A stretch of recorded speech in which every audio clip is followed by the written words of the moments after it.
At this point, 5th edition Dungeons & Dragons has several different racial options, many of which go beyond what you'll find in just the player's handbook. In this ranking, we're going to be looking at the race options from Eberron, Ravnica, as well as the Monstrous Adventurers section of Volo's guide. And probably one or two entries will be coming from miscellaneous sources. As usual, we'll see a mixed bag of options, with pretty much all races having both strong points and lacking areas. As per usual, I have to give my disclaimer that you, as players and DMs, can always come up with your own creative way to utilize any race and make it great, or you can modify or house rule them so even the most mediocre option then becomes exciting or potent. My ratings here are strictly based on what's presented in the books. Before we dive in, now is your opportunity to sneak attack that like button and make sure to subscribe. If you don't, this owlbear will choke to death on this gnome, causing them both to die. Maybe you are thinking, "But Esper, you hate owlbears and gnomes, so wouldn't that make you happy?" No, I always get misunderstood on this topic. I don't hate them. I just want better for them. I am a nice guy. Now let's step out into the wide world, for upon our travels and adventures, we shall encounter many a curious folk and mythical creature. F tier is the midden heap of the hopelessly flawed and the super simplistic. However, I have yet to come across a 5th edition race that is so lowly as to fall into F tier. It is not until upper D tier that we have our first encounter. From the Guildmaster's Guide to Ravnica comes trumpeting the Loxodon, aka Elephant Folk. Much like the Centaur, it's strange to consider this race as medium-sized. Loxodon characters get +2 to Constitution and +1 to Wisdom, which is good for a variety of different classes. There is no bonus to Strength, even though they're 7 to 8 feet tall and 300 to 400 pounds. They literally have a racial trait called Powerful Build. The average Halfling and the average Loxodon have the same strength? I love you, 5th edition, but sometimes your everyone is equal philosophy just annoys me. Halflings, gnomes, and goblins should have a racial reduction to strength. The game is basically telling me that my 10-year-old nieces are just as strong as grown men. Pulse! What the hell are you talking about? So this powerful build trait means that a character is treated as large size when it comes to lifting weight, hauling loads, etc. So this can have a nice utility in certain situations. There's also Loxodon Serenity. You get advantage on saves against charm and frightened conditions. It's nice, it's situational of course, but you can rest with peace of mind, knowing that when a succubus takes on the appearance of a sultry, seductive she-Loxodon and tries to lure you with her charms, you can sniff her out. The Loxodon does have natural armor, though it's mediocre kind of natural armor. It's even worse than the lizard folks, which I'm already not very impressed by. The trunk trait maybe has some neat possibilities here. Can you use it to drink potions without spending an action? I think that would make or break this ability. Let's see. No. Potions actually count as activating a magic item, which the trunk cannot do. And there's no tusk attack, no trample, no stomp, no trumpeting battle blare, no Loxodon warhammer. You get keen smell though. It gives you advantage on perception, survival, and investigation checks that rely on smell. I'm a bit disappointed overall with the Loxodon's mechanics. It all has that almost good feeling to it. This gets me thinking about how 5e does not have level adjustment for more powerful or exotic races like 3e did. And I understand the big push to make 5th edition less complicated of a game, but is the trade-off worth it? Races like Loxodon, Centaur, and Minotaur get gimped just to make them fit into the mold of the player's handbook races, when really I would have liked to have seen them be stronger like they really would be and have more interesting racial abilities at the cost of level adjustment +1 or +2, or some other solution such as having them take a couple racial levels first before you get into actual class levels. The idea of elephant folk is kind of silly. I admit that it can work if you approach it correctly.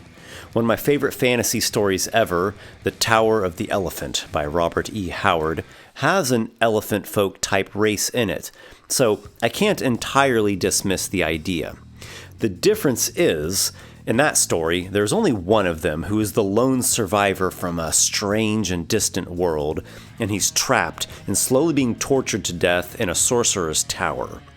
The tone and the writing is great. It's definitely eerie and mystifying.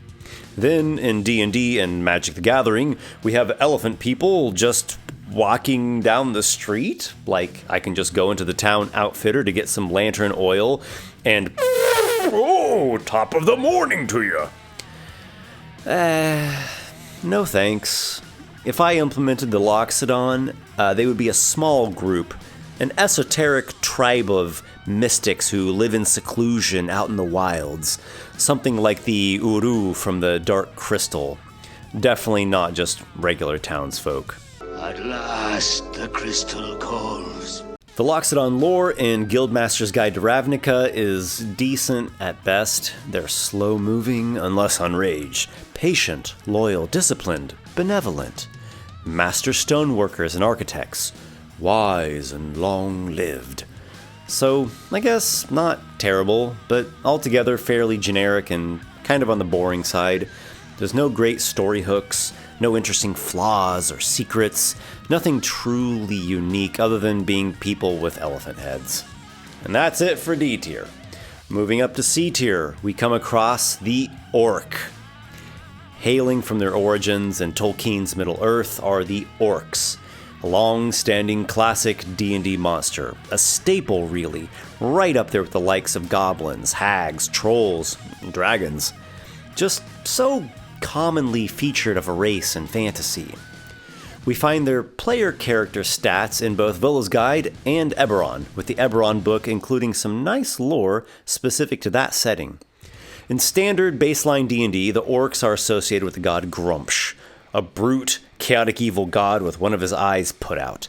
The Orcs essentially fall into that generic trope of savage, violent, barbaric raiders, often big dumb brute types. Sometimes they are cultists to dark orc gods. Then there are the half-orcs, a race who I covered in depth in my previous races ranking video, and they, while being a solid racial option for characters, unfortunately have run afoul of some weak lore in 5th edition. But they really are their own race, so we'll just focus on the true orc here. Style-wise, I think the orcs have gone downhill a bit in 5th edition. It basically has them looking like World of Warcraft orcs and the main orc artwork here. It's got the cartoonish face and the oversized gear, especially those ridiculously big pauldrons. I much preferred the 3rd edition and older orc art. Even 4E had some good orc art. Other than that, their wild, violent, and crude ways remain the same, being defining traits of an orc after all. They get +2 to strength and +1 to constitution, which is perfect for fighters and barbarians. It's also good for paladins, war clerics, some rangers. They get dark vision. Apparently they no longer have sunlight sensitivity. Their aggressive trait is highly effective. It allows you to move up to your speed as a bonus action as long as it gets you closer to an enemy. They have the powerful build like the Centaurs and the Goliaths and the Bugbears, which gives you that greater capacity to carry, lift, drag, push. They also get Primal Intuition, which provides proficiency in 2 nature-themed skills. So that's very nice there. The weak spots with the orcs are role-playing and versatility.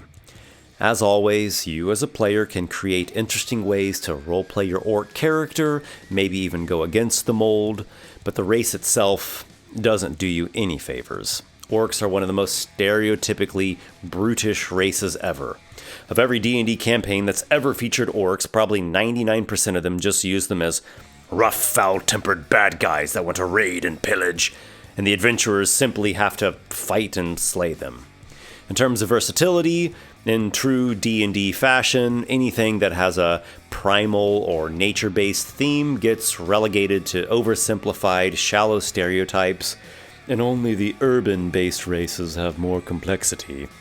So don't expect to see much outside of orcs being bloodthirsty reavers, or maybe shamans or cultists, unless you create it yourself. The smartest and most organized of the goblinoids, the Hobgoblin. Their lore is tied in with the Goblin and the Bugbear, which you can find in the Monster Manual, Volo's Guide to Monsters, and Eberron. Most of the lore of these races in these books is mediocre-ish. It's not bad, but it's just often lacking something that truly grabs you in a memorable way. It's just kind of the basic stuff about wars, clans, who's vying to dominate who worships what brutal and savage god.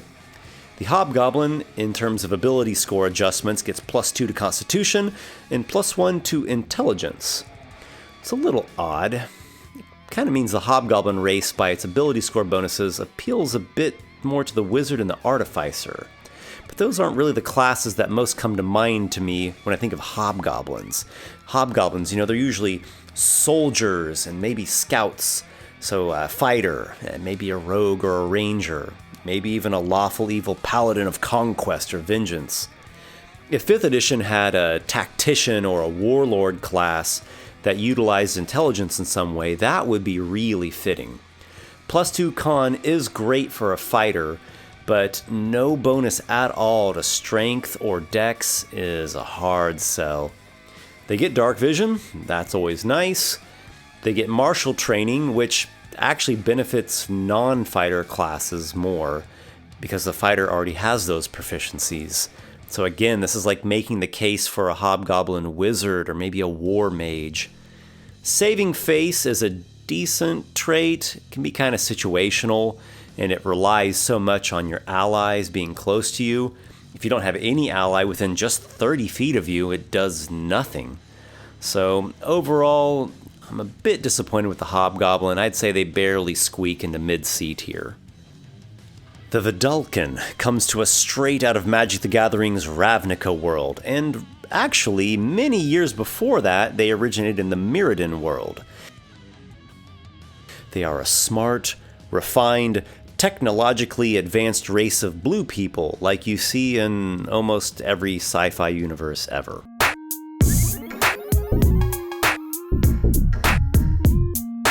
They receive +2 to intelligence and +1 to wisdom.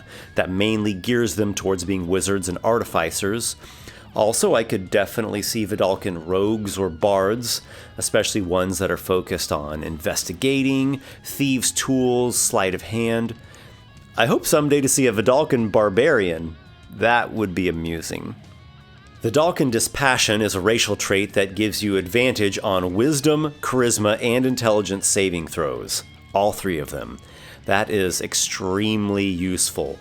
Wisdom, charisma, and intelligence are probably the 3 saves that you least want to fail. They represent things like resisting mental control, banishment to other planes, and your mind being psychically devoured.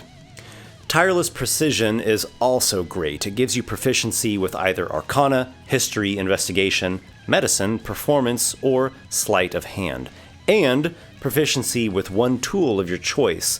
Whenever you make a check with the chosen skill and tool, you add +1d4, kind of like a bless effect onto those proficiencies. They also have Partially Amphibious, which lets them breathe water up to an hour. So it is situational, but could be utilized for sure. Style-wise, tall, slender, blue-skinned people don't exactly excite me. It's not awful. Their overall cool temperament also doesn't exactly instigate any wild adventure moments, but could serve as a nice counterbalance to a more provocative and fiery ally. The Vedalken's drive towards continuous progress and development is also nice enough. Their whole race is basically that classmate we've all had, the serious, focused, straight-A student. Nothing in the Vedalken lore really grabs me, just more kind of generic stuff, which is a shame because the race has so much potential. A classic of ancient mythology, the Centaur, now reimagined as a player character race for D&D. Does it work? Specifically, does it work when it has to be on the same baseline power level as humans and dwarves? Well, let's see. A Centaur does have a high speed of 40 feet. I think that's the highest of all the player character races. They are also the Fey creature type, so that means they'd be immune to humanoid-only spells, like Hold Person, but then affected by other spells that would affect Fey, such as Protection from Evil and Good. Their charge ability is so-so. When you move at least 30 feet in a straight line, then hit with a melee attack, you can then spin a bonus action to make a hoof attack. It's one of those abilities that has a bunch of stipulations and requirements, so it's not something you're going to get to use every turn. But I would say you could reasonably use this once, maybe twice in an encounter. It really depends upon the terrain and the positioning. Unfortunately, the game no longer lets you simply rear up and attack with your hooves in addition to attacking with your weapons, like we all know a Centaur would. But you can't do that because balance. Yay. Equine build is a decently simple solution to a very tricky problem of what a Centaur would do when climbing a ladder or a rope. It actually seems pretty awkward to me, considering that your body has like an L shape to it. And how could horse hooves climb a rope? It seems impossible. And keep in mind that a horse weighs 800 to 2,000 pounds. Then add on top of that the weight of a human upper body. I noticed that they conveniently left out the weight of centaurs on the entry here. So, who cares about hoof attacks? Just lay on top of someone and crush them to death. I actually created a centaur-like race months ago in my Scrolls of the Bard newsletter. The difference is it was a much lighter creature. It was actually more inspired by a small deer. So that I found was easier to make work and make believable. The Centaur also gets proficiency in a nature-themed skill of choice. So I guess the Centaur is okay, but let me ask you this. Would you like this Centaur better? Imagine that you can include 1, maybe 2 hoof attacks along with your regular weapon attacks. And instead of just +2 strength and +1 wisdom, you also got +2 to constitution. I mean, you are a centaur after all. And you also get another effective and unique centaur ability, something that we'd have to create. However, you have to take 2 or 3 levels of centaur first before you can go on to take class levels. And the centaur levels, maybe they're not quite so amazing as a class level.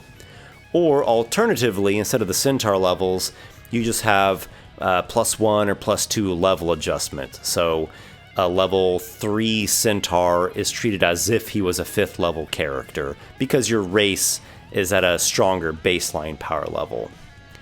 I know I would like that better. I'm just curious what other people would think.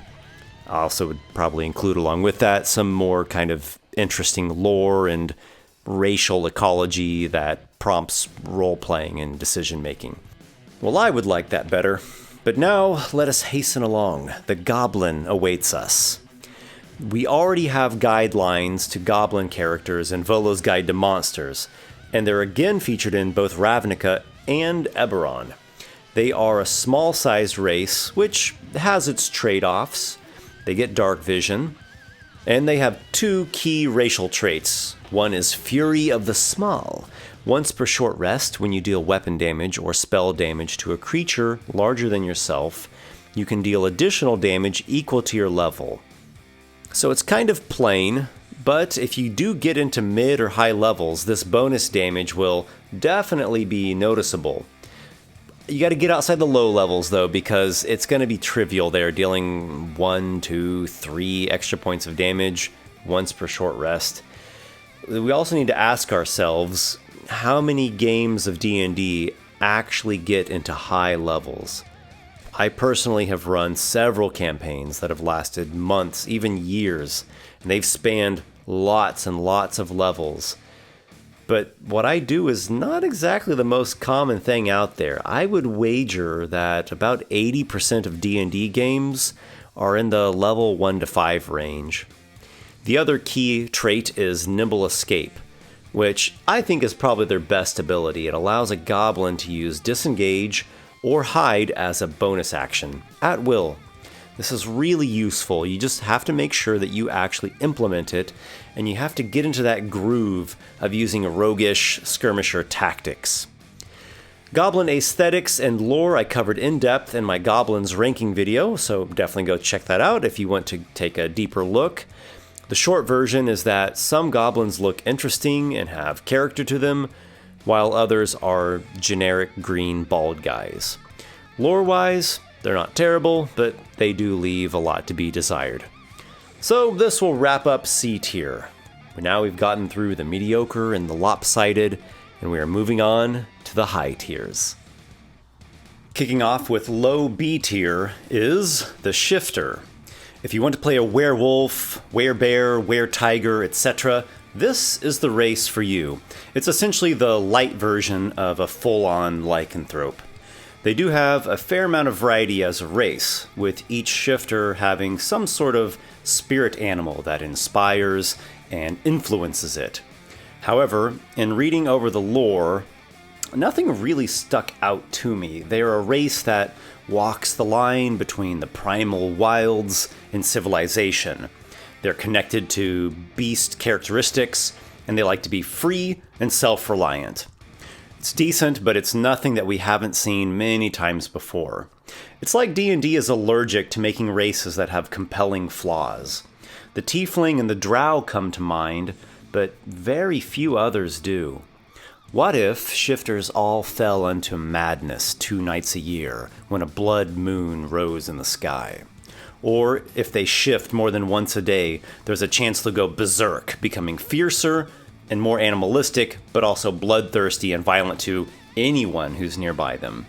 Or they have a mysterious curse upon them that was cast by an ancient druid order.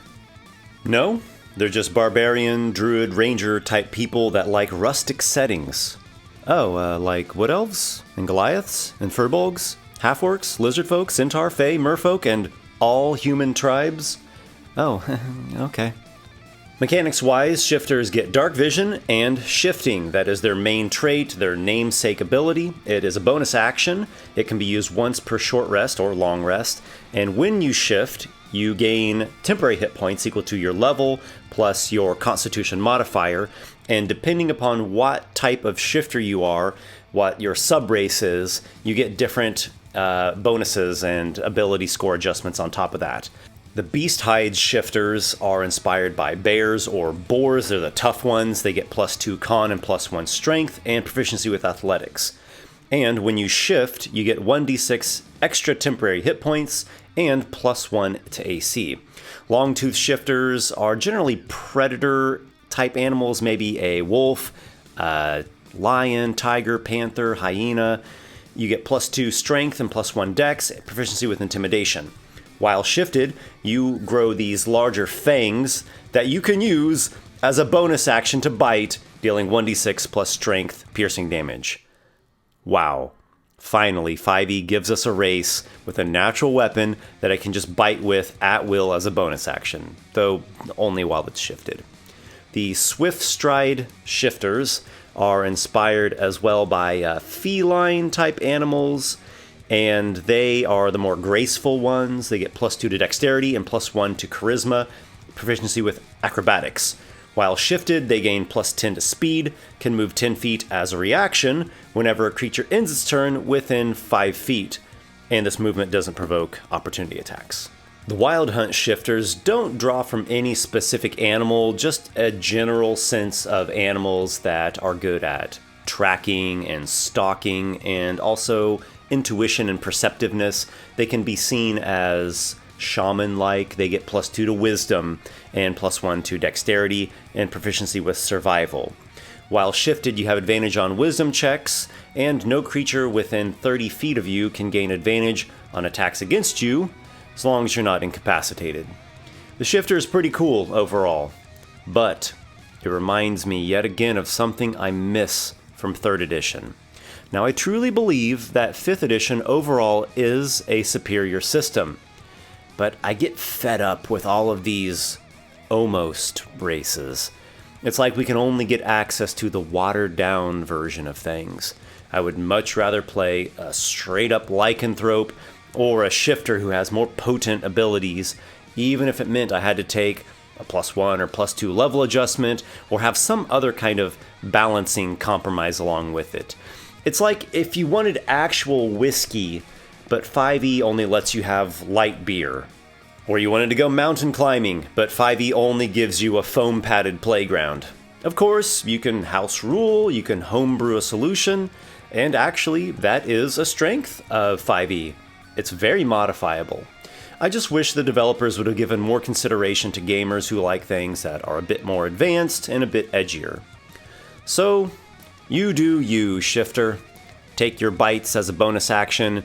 Talk about how your great-great-granddaddy was a real werewolf. You'll work fine enough for now, I suppose. The Bugbear's only got a mid-tier slot in my Goblins ranking video, but I have always liked something about the Bugbear. And hey, why not play one as a player character? Racially, they get +2 to strength and +1 to dex, so they're well suited for fighters, barbarians, rangers, rogues, possibly even paladins or warrior-ish clerics. Maybe even monk. That seems kind of weird. Like other goblinoids, they have dark vision, and their unique racial ability is called long-limbed.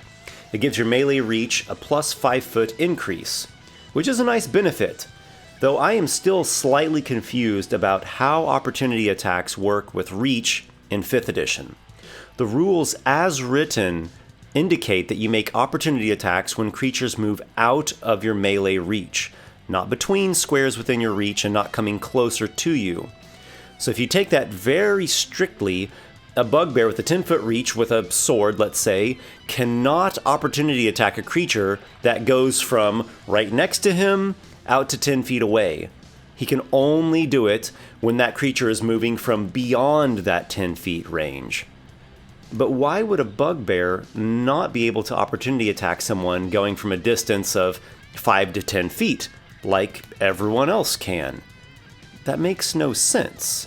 It also makes the Bugbear worse in that situation compared to a typical person, turning a supposed benefit of reach into a detriment. I personally give anyone with reach the ability to op attack an opponent that moves away from 5 feet or 10 feet, or 15 feet, or whatever the reach is of the given creature. Whenever an enemy moves away from you, you get to make an opportunity attack because it's like they're turning their back to you in order to get away. So thus there's your opportunity. Remember, op attack uses your reaction, which you only get one of until your next turn comes back around. And also remember, it's only when a creature is moving out of your reach, not within it, not closer to you. So the Bugbear's reach, from my perspective, I see as a good benefit. Bugbear also has powerful build like the Centaur and the Loxodon, which can be situationally nice for carrying, pushing, dragging, lifting, etc. They get proficiency in stealth, and they have another trait called Surprise Attack, which deals an extra 2d6 damage when you hit a surprised creature with an attack during the first round of combat. This is a fantastic trait and basically an assassin rogue's wet dream. The Eberron book gives us some moderate lore for goblinoids. Nothing too interesting, just fairly run-of-the-mill histories of who fought what war, what faction went where, allied with who enforces what territory. It's good enough as like a baseline for a setting, just don't expect to find anything incredibly unique or remarkably inspiration-fueling here. The Bugbear overall did a little better than I anticipated, mainly due to its great mechanics, so it's going to land solidly in low B tier. One of the strangest and most unique races is the Simic Hybrid, and this one is really Ravnica style. They're the offspring, they're the creations of the Simic Combine, which is a group of splicing, modding, experimenting, mad wizard scientists. They have this Guardian project, which is dedicated to making the perfect soldiers. So the Simic Hybrid is basically a human or an elf that's been combined with animal traits to be a kind of genetically mutated super person. Simic Hybrids get +2 to Constitution, and then 1 flexible +1 to any ability, so it's suitable for literally any class. They get Dark Vision. They have their main trait called Animal Enhancement. It's actually really cool, and this is something that easily could have additional options added to it. It's definitely the main feature of the race. At first level, you get either gliding manta ray wings, frog or lizard-like climb speed, or water breathing and a swim speed like a fish. Then at 5th level, you evolve further, gaining your choice of a set of grappling tentacles or claws, or a carapace that provides +1 AC, or an acid spit that, to be honest, is not really any better than a cantrip. The Hybrid's lore could use some more meat to it, some more orientation, but hey, it's the same for lots of races and monsters in D&D. You might have to adjust their lore and their ecology to fit them into settings outside of Ravnica, but overall I think they should be fairly easy to plug into the general ultra-high magic setting of most D&D worlds. The Aaracokra is initially encountered as the monster that kicks off the monster manual, but they're also featured as a player race in the Elemental Evil Player's Guide, a supplement that you don't hear too much about. You can also find their lore and stats on D&D Beyond. They are birdfolk who hail from the elemental plane of air, eternal enemies of the elemental evils, the massive primordials of elemental chaos and destruction that seem one step away from being demon lords. The Aaracokra are particularly staunch rivals of Ogrimmok, the earth primordial who, oddly enough, spawns gargoyles. I really think that gargoyles should be constructs, and then Ogrimmok should spawn some other kind of elemental creatures. So the birdfolk serve the Wind Dukes of Aka, which is an odd name for air creatures, as it looks and sounds like aqua, the Latin word for water. Well, the Aaracokra are generally good-aligned creatures, and sometimes communities of them even come to dwell in the world, in the material plane. They live in massive treetops or atop mountain peaks. Their lore states that they have no concept of ownership because who owns the open air? And they'll hunt from anyone's livestock herds or even steal people's possessions because they're shiny. That actually doesn't make much sense to me. These are fully intelligent, sentient, social, mortal people. Why would they have no concept of possession or ownership? Resources are limited out there in the world. People have to work and strive in order to survive. And if the Aaracokra don't comprehend ownership, why would they want to steal pretty jewels to keep for themselves? Or is it that I could just take whatever I wanted from an Aaracokra and his tribe, and they would just say, "Oh, just like the wind blows leaves away." The more you read through D&D, the more you'll perceive how the game, awesome as it is basically a hodgepodge, and many different writers with different styles and different skill levels have all contributed to it. So I do applaud the Aaracokra for having some kind of unique lore. The effort is there, even if parts of it are half-baked. They receive +2 to Dexterity and +1 to Wisdom, which is good for many different classes. They have a speed of 25 feet, which is slightly slower walking, but they have a flying speed of 50 feet. You can use this unlimited, as long as you're not wearing medium or heavy armor. This, along with the yuan-ti Pureblood's magic resistance and poison immunity, are just above and beyond any other racial ability that you have access to. It really glares 5e's lack of a balancing mechanics for races with stronger baseline abilities. The Aaracokra also have talons, but they're so underpowered that they're not even worth mentioning. So we have a race of feathery bird people who are mostly honorable except for their innocent crimes of not knowing that thievery and poaching are bad, yet they do have viable, if sometimes janky story hooks, and their only real racial trait is 50 feet fly speed, which no other race has. Okay. Well, hello again, Kobold. Basically, we have to go off of the monster manual and Volo's guide for Kobold lore, the actual monster entries. And their lore is fairly decent. I covered them thoroughly in my Kobolds ranking video, so have a watch there if you're interested in digging into their curious ecology. Volo's Guide to Monsters gives us player character Kobold traits in the Monstrous Adventurers section. They are small size, which in and of itself contains pros and cons. You can't carry or move as much weight, you can't grapple large-sized creatures, and the DM I could see giving you disadvantage in certain situations in which being a little guy would hinder you or be some kind of weakness. On the other hand, it's easier to hide behind objects or squeeze through smaller spaces. Kobolds get +2 to dexterity, and well, would you look at that, -2 to strength. So if they can do this for the Kobold, why not for halflings, gnomes, and goblins? If your character is 3 feet tall and weighs 40 pounds, you are physically weaker than humans, dwarves, and elves. I would also argue that a Kobold would have -2 constitution as well, because they're really small, skinny little runts. The baseline Kobold in the Monster Manual has a constitution score of 9. They have dark vision, which is very fitting. They have an ability called Grovel, Cower, and Beg. I'm not sure on the flavor of this one. It says you cower pathetically to distract foes. This gives your allies advantage on attacks against enemies within 10 feet of you. So the actual mechanic is good, it's useful really, but why would cowering pathetically cause your foes to be so distracted that they grant advantage to attacks?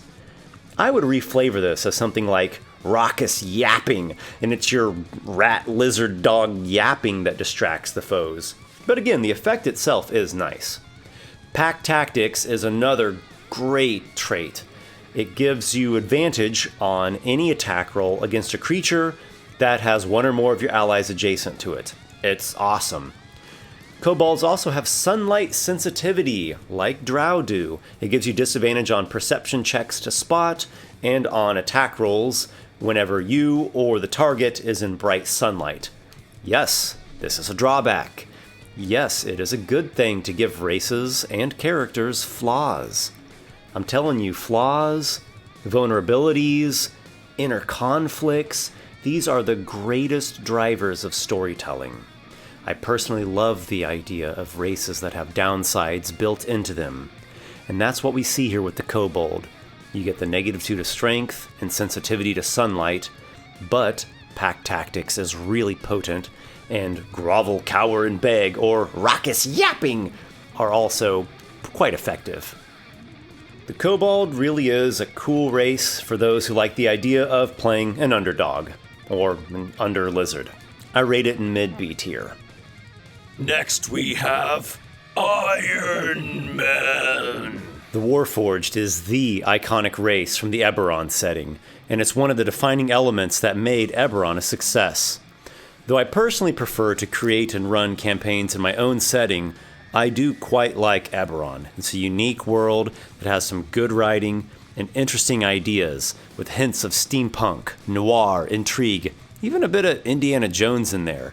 Though Eberron really isn't steampunk, it's magic tech, so think bound lightning elementals instead of steam engines or electricity or sci-fi power cores. The Warforged gets +2 to Constitution and +1 to any other ability score, so they are good for literally every class.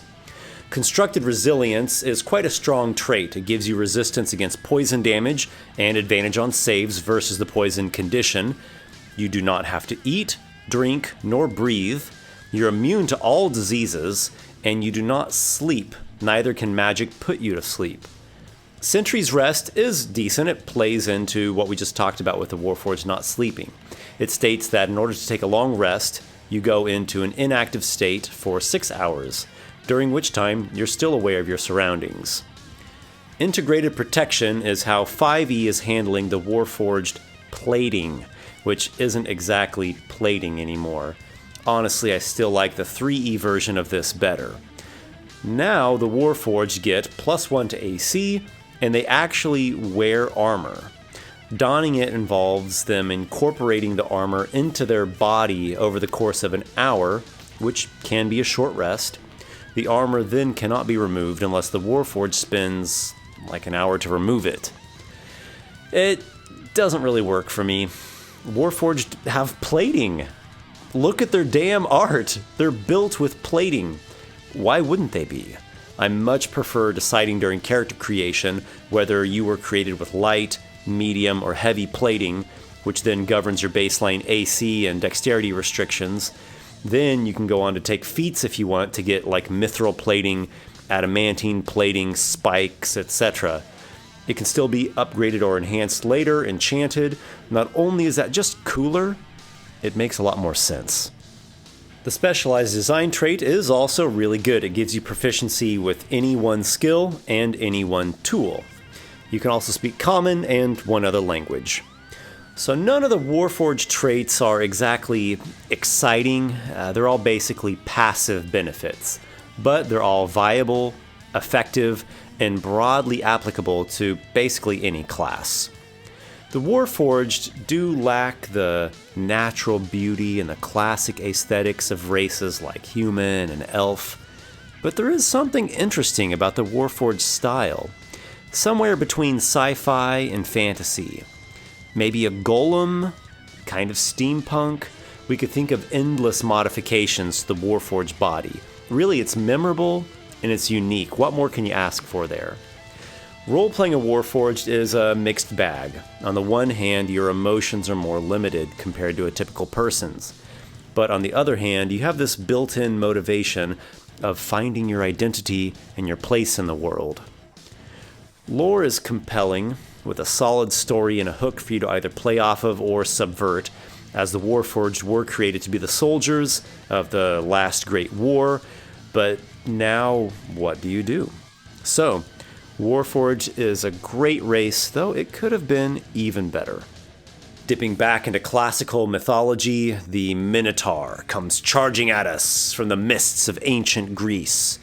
Or actually, in this case, it comes to us from Ravnica, which is not a classic fantasy setting by any means. I covered the Minotaur in my monstrosity ranking, but this one is different. This is the player character version of a Minotaur. The horns trait could be better. You either spend your action to attack with your horns, and they're like a subpar weapon, or you spend your action to use Goring Rush, which says you dash, and if you go at least 20 feet in a straight line, you can then attack with your horns as a bonus action. It's nothing to get too excited about. Situationally, you could be in a circumstance in which you had to dash anyway, and so you'll get that potential horn stab against a target. It's actually similar to the Charger feat, which is a decent feat until you remember how charging was just a standard option anyone could do anyways in 3E and 4E. Hammering Horns is also so-so. When you hit a creature with a melee attack, you can then spend a bonus action to attempt to shove the target 10 feet away with you using your horns. It doesn't do any extra damage, it's just the push. This can be good in certain situations. Maybe you want to get an enemy away from a softer-bodied ally of yours. Maybe you want to knock an enemy off a cliff or knock it into an area effect spell of one of your allies. But you can't use the shove from Hammering Horns and the attack from Goring Rush together because they both take a bonus action. So I'm trying to wrap my head around this. You as a Minotaur cannot go charging at a target with your horns and then gore them and push them back. You can just gore them with Goring Rush, or when you're not charging and you hit it with a regular attack, then you can shove them back. And you can't dash and only shove them. Whatever. Minotaurs also receive proficiency in Intimidation or Persuasion? Huh? Okay, Intimidation? Sure, totally makes sense, but Persuasion? For a Minotaur? I could see Survival, even Investigation, but they're not exactly known for diplomacy and sweet-talking. The Minotaur does benefit from having a great style, and its lore is really good too, and I do really appreciate that. but my enthusiasm lags a bit after I had to trudge through the mess that is its mechanics. So, I feel like a broken record here. This race is a cool option in its own way, but it should have been handled better. Now here comes a race worthy of real praise. The Kalashtar. Kalashtar are similar to humans, but each of them is linked with a quarry, a spirit of the dream realm. These spirits are entities of light and virtue, and they bestow psionic gifts to the Kalashtar, though they are not fully understood, as dreams are more steeped in soul and imagination than logic and rationale. The Kori themselves once dwelt within a realm of nightmares called Dalkor, also known as the Dreaming Dark. They fled that place seeking refuge. The Kori believe that by bonding with the Kalashtar, they will eventually raise an awareness and gain the ability to be able to return and not only save Dalkor from the engulfing darkness, but actually save the whole world as well. As I go through the Kalashtar lore, I can't help but think of my live stream campaign, The Land of Dreams and Nightmares, because there's some similar elements going on here. As a Kalashtar, you receive +2 to Wisdom and +1 to Charisma, so this appeals to a number of different spellcaster classes, in particular Cleric and Druid, but even Sorcerer, Bard, or Warlock could utilize this. Monk could as well, perhaps even Ranger, though the Kalashtar really needs a psionic class, and whenever it is that we'll get one of those in 5e is anyone's guess. I personally quite miss the Battle Mind from 4th edition. Dual Mind is a great passive benefit that gives you advantage on all wisdom saving throws. Mental Discipline gives you resistance against psychic damage, which that's a very rare damage type to have resistance against, so neat. Mind Link is a trait that gives you telepathy, and it increases in range as you gain levels. Now this can have a number of different functions. There are practical things like communicating with allies, or staying quiet while you relay information during a recon scene. And of course there's also scoundrelly usages like distracting or deceiving or freaking out enemies. Also, I'm sure there are players out there who will use this trait just to mess around with NPCs for fun. This ability would be stronger if gaming groups didn't allow players to strategize in the meta during combat, but I've never seen a group who plays that way. So it's kind of like all player characters have mind link with each other anyway. And the last trait is called Severed from Dreams. It describes how the Kalashtar don't dream while they sleep, but rather they draw from the memories of the quarry. While rarely is this going to be a benefit that's going to help you in a mechanical sense, like maybe against a dream spell, the story and the role-playing potential here is quite nice. I would have liked to have seen a bit more mechanically with the Kalashtar, but lore-wise, they're one of the best races I've read yet, earning them a slot in high B tier. Here we have arrived at the best of the miscellaneous character races. 2 entries which really go above and beyond what we typically find. The yuan-ti Pureblood. Oh boy, what am I going to do with you? As a race, you get +2 to Charisma and +1 to Intelligence, the same as a Tiefling, so this lends well to Sorcerers, Warlocks, Bards, perhaps Wizards or Artificers, maybe even Paladins or Rogues. They get Dark Vision, so that always helps.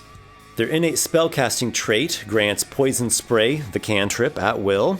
As well, you can cast Animal Friendship at will, which is normally a first level spell, but you can only target snakes. And at 3rd level, you can cast Suggestion once per day, which that is a fantastic enchantment spell with all kinds of possibilities. Now we come to magic resistance. Wow. Really? This is beyond anything any of the other races have. Straight up magic resistance.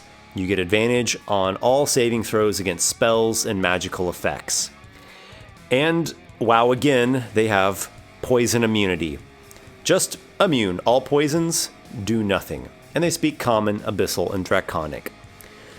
I'm going to say something for the first time ever in all of the 5e videos that I have made. This is OP.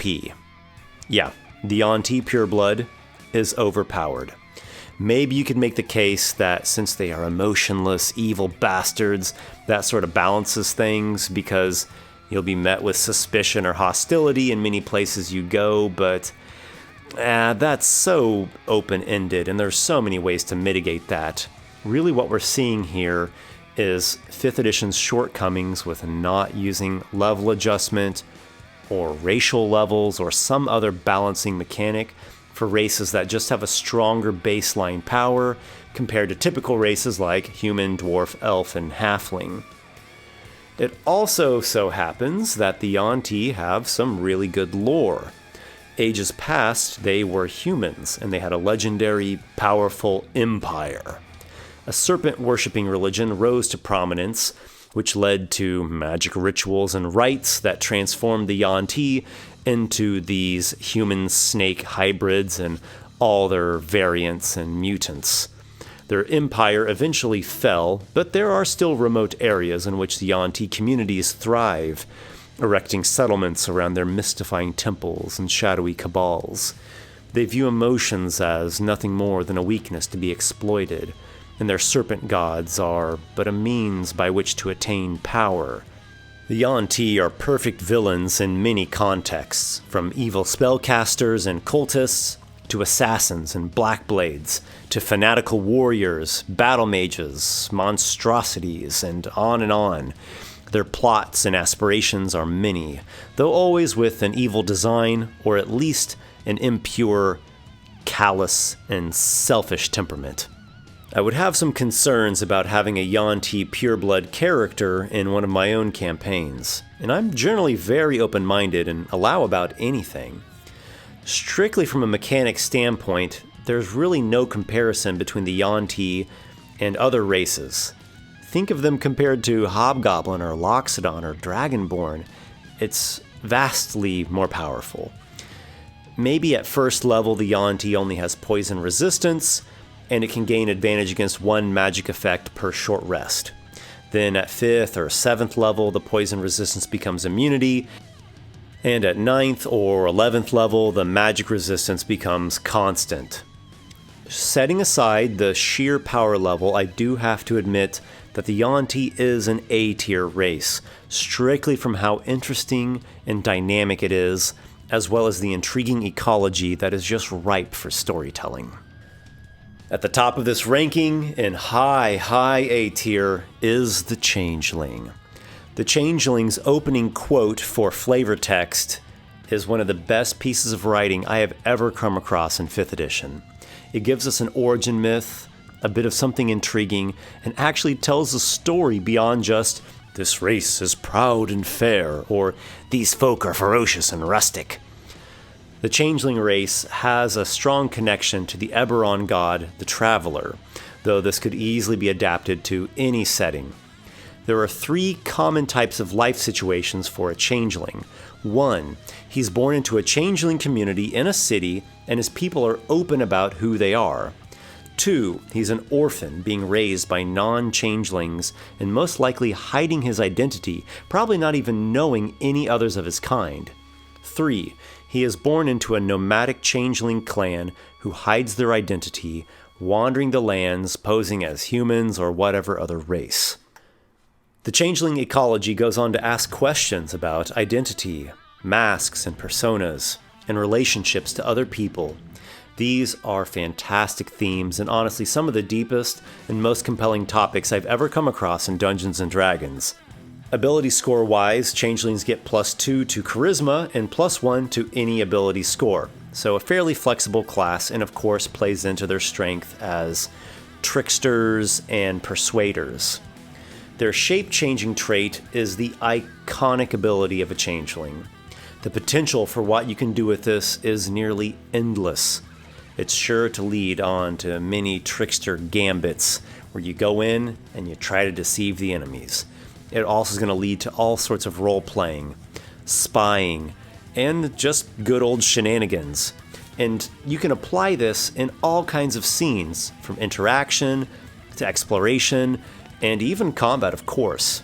You could probably use it well just before combat to trick opponents into separating from one another or walking into ambushes. Or imagine that you could infiltrate a bandit's lair in disguise, steal important documents, set the place on fire. On and on these ideas could go. It is similar to other spells in the game like Alter Self or even Disguise Self, but the fact that this is just a racial trait and you can do it innately and at will is fantastic. The Changeling Instincts trait is the perfect complement to Shape Changer, and you're definitely going to need proficiency in skills like Deception and Insight to pull off your ruses. It's also nice how you know 2 other languages in addition to Common, again playing into the ability to mimic other races. I really could not be more pleased with the Changeling. It's not only the top slot in this ranking, but it is one of the highest rated entries I have featured in all of my tier list videos. Sometimes I wish I would have included an S tier, because Changeling would definitely be in it. If you enjoy my videos, please consider becoming a patron of mine.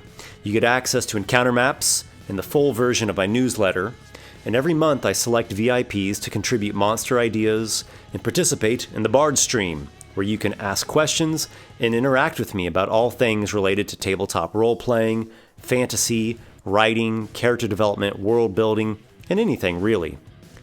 So overall, I enjoyed these books. I particularly enjoyed Eberron Rising from the Last War. I liked it better than the Guildmaster's Guide to Ravnica.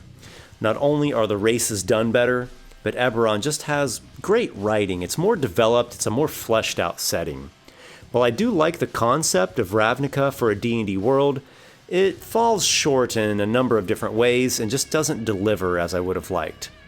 And of course, Volo's Guide to Monsters is a really solid book, basically an essential book for 5e at this point. So what did you guys think of these races from Beyond the Player's Handbook? Which ones do you like, and which ones do you think are acid pit fodder? I personally would really like to make a Changeling and a Kalashtar. Don't forget to subscribe. Once I reach 100,000 subscribers, I will make a public vow to stop plunging gnomes and owlbears into my acid pit. This is Esper. Until next time, may your adventures be many.